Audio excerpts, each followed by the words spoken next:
যুক্তরাষ্ট্রের বিরুদ্ধে লড়তে ইরানের পাশে দাঁড়িয়েছে সৌদি আরব সহ বেশ কয়েকটি উপসাগরীয় মুসলিম দেশ।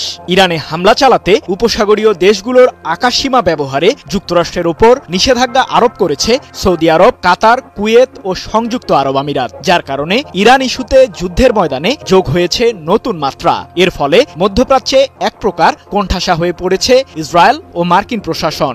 যদিও উপসাগরীয় অঞ্চলে যুক্তরাষ্ট্রের বেশ কয়েকটি সামরিক ঘাঁটি রয়েছে। মূলত এসব ঘাঁটি থেকেই সম্প্রতি ইয়েমেনের হুথি বিদ্রোহীদের লক্ষ্য করে বিমান হামলা চালায় মার্কিন কেন্দ্রীয় কমান্ড। হঠাৎ করেই মার্কিনীদের বন্ধু থেকে শত্রুতে পরিণত হলো কেন সৌদি আরব সহ বাকি মুসলিম দেশগুলো? পারমাণবিক ইস্যুতে ইরান হোয়াইট হাউসের সাথে সমঝোতায় না বসলে দেশটিতে ভয়াবহ বোমা হামলা চালানোর হুমকি দিয়েছেন মার্কিন প্রেসিডেন্ট ডোনাল্ড ট্রাম্প। তার এমন আগ্রাসী ঘোষণার পরই সমালোচনার ঝড় ওঠে বিশ্বব্যাপী। ট্রাম্পের এমন মন্তব্যের পর সতর্ক অবস্থানে চলে যায় ইরানের সর্বোচ্চ প্রতিরক্ষা বাহিনী IRGC। যুদ্ধের প্রস্তুতিও সেরে ফেলে তারা। এমনকি ইরানের কাছে থাকা 4টি মিসাইল সিটির লঞ্চারেই ক্ষেপণাস্ত্র ভর্তি করে IRGC। যুক্তরাষ্ট্র যদি ইরানকে লক্ষ্য করে কোনো ধরনের সামরিক অভিযান চালায়, তবে ভারত মহাসাগরে থাকা ব্রিটিশ আমেরিকান নৌঘাঁটি সহ মধ্যপ্রাচ্যে মার্কিন বাহিনীর সামরিক ঘাঁটিগুলো বোমা মেরে উড়িয়ে দেওয়ার হুমকি দেয় IRGC। আর নিজ দেশের নিরাপত্তার স্বার্থে পরমাণু অস্ত্র তৈরির দিকেও মনোযোগ দেওয়ার কথা জানান খামেনির জ্যেষ্ঠ উপদেষ্টা ও ইরানের জাতীয় নিরাপত্তা প্রধান আলী লারিজানি। এরপরই নড়েচড়ে বসেন ট্রাম্প ও ইসরায়েলের প্রধানমন্ত্রী বেনিয়ামিন নেতানিয়াহু।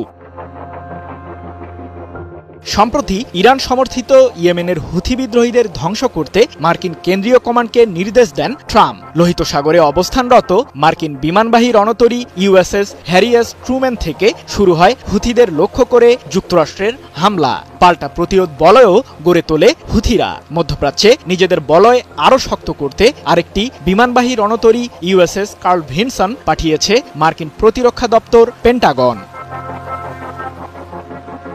এমন উত্তেজনাকর পরিস্থিতিতে যুক্তরাষ্ট্রের বিরুদ্ধে অবস্থান নিল ট্রাম্পের পরম বন্ধু বলে পরিচিত সৌদি আরব, কুয়েত, কাতার ও সংযুক্ত আরব আমিরাত। মধ্যপ্রাচ্য ভিত্তিক সংবাদ মাধ্যম মিডল ইস্ট আইকে যুক্তরাষ্ট্রের একজন জ্যেষ্ঠ সামরিক কর্মকর্তা জানিয়েছেন, সৌদি আরব সহ উপসাগরীয় দেশগুলো ইরানের বিরুদ্ধে হামলা চালাতে যুক্তরাষ্ট্রকে উপসাগরীয় দেশগুলোর আকাশসীমা ব্যবহার করতে দেবে না। এ বিষয়ে নিষেধাজ্ঞা জারি করেছে তারা। এমনকি মার্কিন বিমানগুলো জ্বালানি ভরা কিংবা উদ্ধার অভিযান পরিচালনার ক্ষেত্রেও উপসাগরীয় দেশগুলোর আকাশসীমা ব্যবহার করতে পারবে না। যদিও মার্কিন ওই কর্মকর্তার নাম পরিচয় প্রকাশ করেনি সংবাদ মাধ্যমটি। 1 এপ্রিল এক প্রতিবেদনে বিষয়টি নিশ্চিত করেছে সংবাদ মাধ্যম মিডল ইস্ট আই। সঠিক প্যাড আর সঠিক তথ্য দিয়ে কেশু সামলে নিব এক হয়ে।